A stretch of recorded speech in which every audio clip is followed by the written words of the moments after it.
உன் சேலை பத்திக்கிச்சே நீ முன்னே நடக்கையிலே கையாட்டி அடக்கி தடிந்தால குத்தியை கிழிக்கிறிய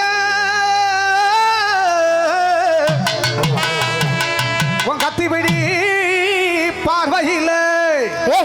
யார் எப்ப ஒரு வாயை பத்திக்கிட்டு சொந்தமா சொந்தா கால விட்ல கரசகனம் பண்ணா சேல விட்ல சவகாட்டு பண்ணா அவனா இவனா ஆத்திரமா எங்க வீட்டு எங்க சடையார் கோயில் பழங்குளத்து ஐயனார் கோயில் நிர்வாக கமிட்டி நடத்துற நிகழ்ச்சி பாக்குறேன் கூப்பிடுறாங்க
கை தட்டி உற்சாகம்